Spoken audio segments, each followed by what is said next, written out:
the past, over the course of 2022 and also a little bit of 2021 in those Wi-Fi tournaments. I believe he entered those Wi-Fi tournaments, I'm not sure, but every time I see Creepooba, it's always getting into like the winner's quarters part of bracket where he's getting like he's getting around at least 9th or 7th, maybe even 5th or 4th or 3rd.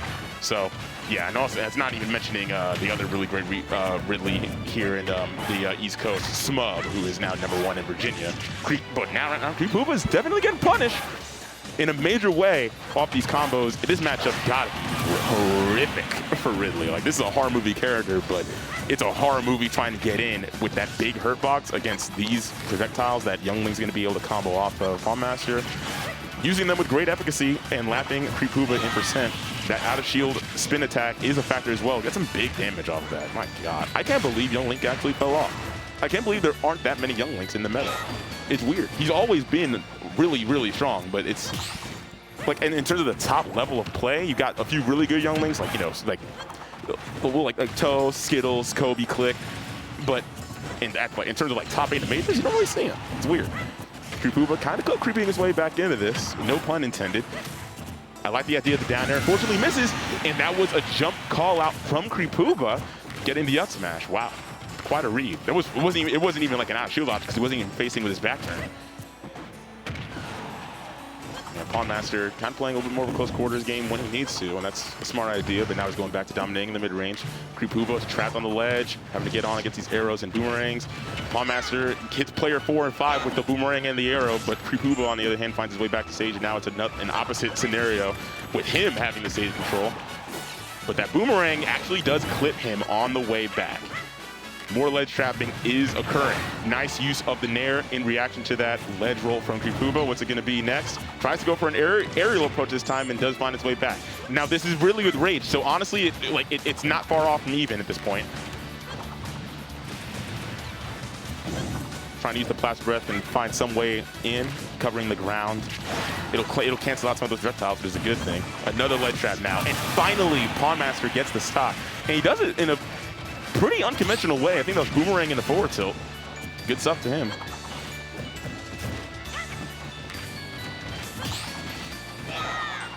Oh wow, that run! Oh wow, what a run up spin attack from Pawnmaster. A little bit of a miss on the punish from Creepooba. Unfortunately, could have capitalized with some big damage. Not quite getting it. And now here comes another ledge trap. Creepooba gonna try and make something happen. The cool thing is, Ridley's ledge trapping is one of his strongest traits, I would say, because he's basically a sword character, and he covers a lot of different trajectories with that Nair and that forward tilt. Forward tilt alone covers just about everything except for a ledge jump, unless he times it extremely well.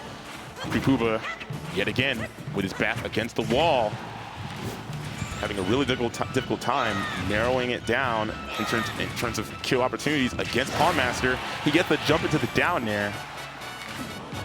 He did rack up a lot of damage off that Plasma Breath, but at this point, it's looking like you need stocks, not damage. Like, you're counting in cents, we're trying to count in dollars.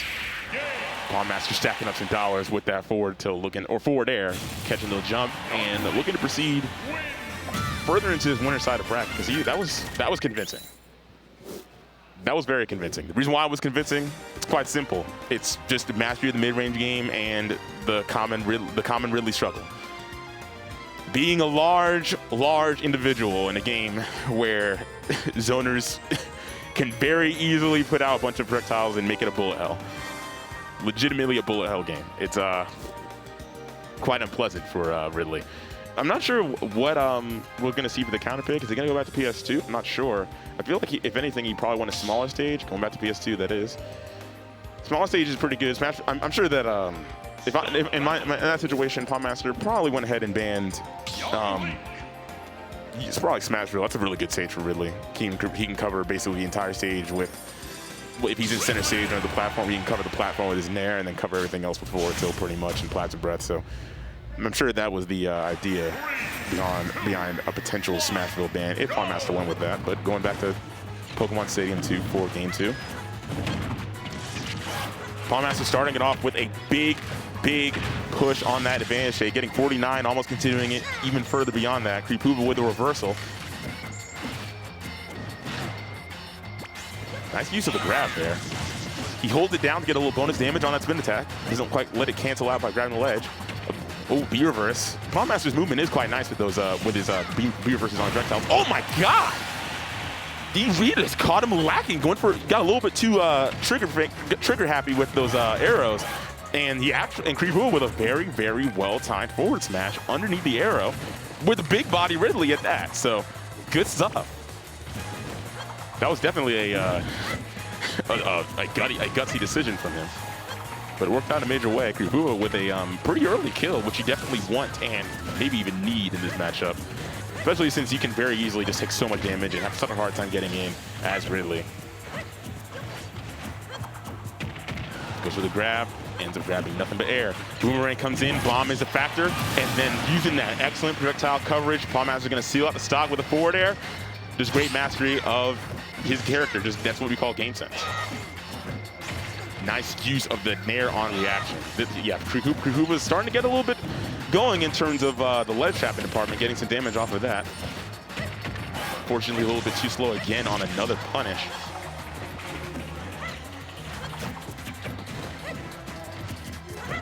All right, and now it's kind of creeping back into Pawnmaster's favor. Gets that, that boomerang wouldn't have killed if he got the forward air, but still. He's racking up a lot of damage, and it's really like, and as long as you're able to keep Ridley from getting a solid footing, then that's all the power to you. Boomerang off, oh no, not boomerang. Bomb off the ledge. I like that rising option. Creepooba with a big swing and a miss. He gets a forward tilt for his troubles. Let's try situation. Almost, he was just a little bit off on that forward tilt, but Creepooba is definitely he could potentially be getting pretty wise to the habits of Pawnmaster. We're seeing a lot of ledge get-ups from him, just normal get-up.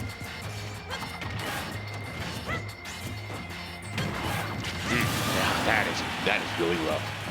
Because the thing is, he's Ridley having a little bit of a stubby grab range. Every move that isn't his tail, kind of stubby, except for like, you know, that back air, which is strong enough to almost kill, but not quite.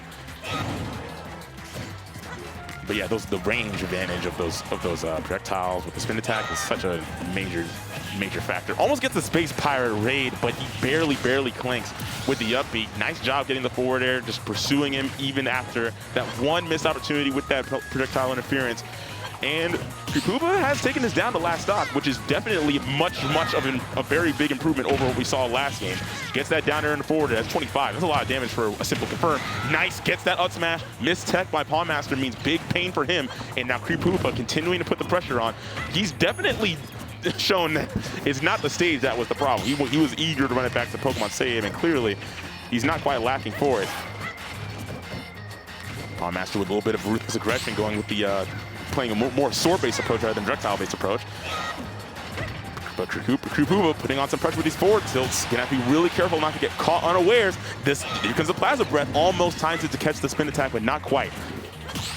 Oh, wow. Parry the boomerang into a dash attack. That is great execution from Creepooba. That's exactly what he needed in that situation.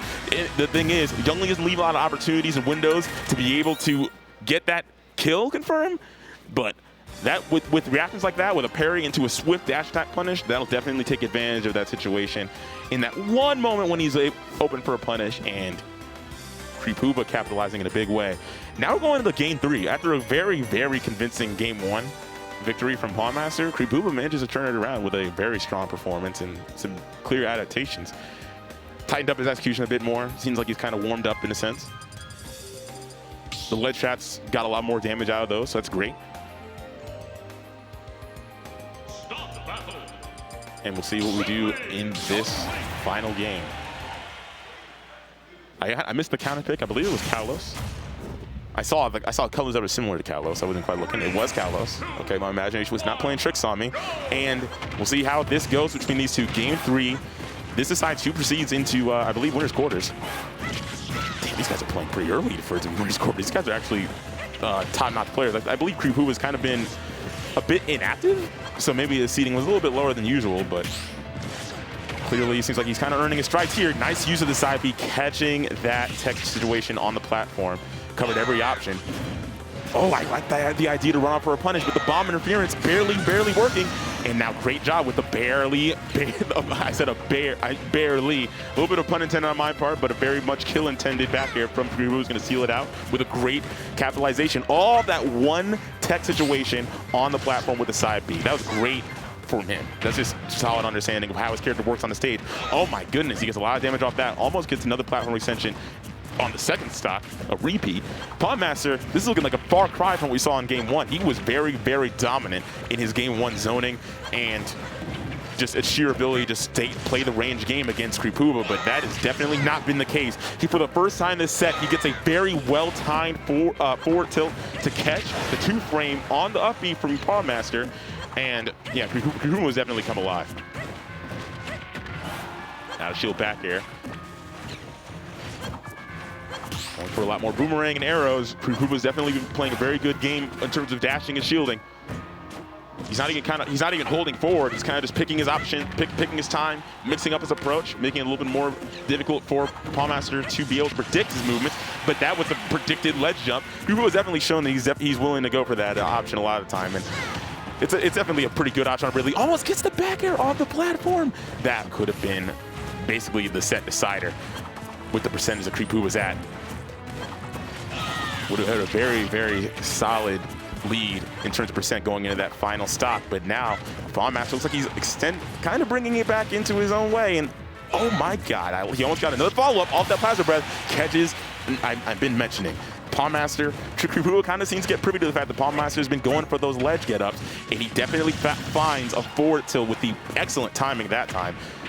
Yeah, the forward tilts are definitely like a forward tilt to the ledge between getting 2 frames and getting that ledge get up like that. Creepooba has definitely sharpened his advantage to a T going into this final game of the set. And now Pawnmaster putting out a lot of projectiles and creating a difficult situation. Again, another minefield that Creepooba's going to have to try and navigate in order to get in on Pawnmaster and then get some damage. He does have a lead, so he doesn't have to push the initiative too much. Gets a solid 28% off of that down throw to back air. Another forward tilt. More ledge trapping is a factor. I like that. I do like that he's kind of standing under the platform. That's why the Kalos counter pick does kind of work for Pawnmaster in this situation. Because infamously, if you stand under a platform and you're a zoner, then that basically just gives you a little tent to hide under as the opponent tries to approach. Makes it a little bit inconvenient. Bombs are set up. Tries to go for the, oh wow, that was a great DI away from Creepooba. If he DI'd in, he definitely would have got some kind of forward air. But Pawnmaster wasn't quite ready for the DI away. Gets a forward tilt. Oh, Youngling sucks! He barely falls out of the forward air before the second hit can connect. And now Creepooba chilling at 198. The roll in is scattered out from Pawnmaster with exceeding amount of patience. And now we're going in the last stock of this set. My goodness.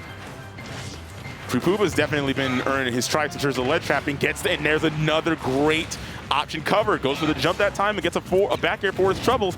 Pawnmaster gonna have to try and make something work.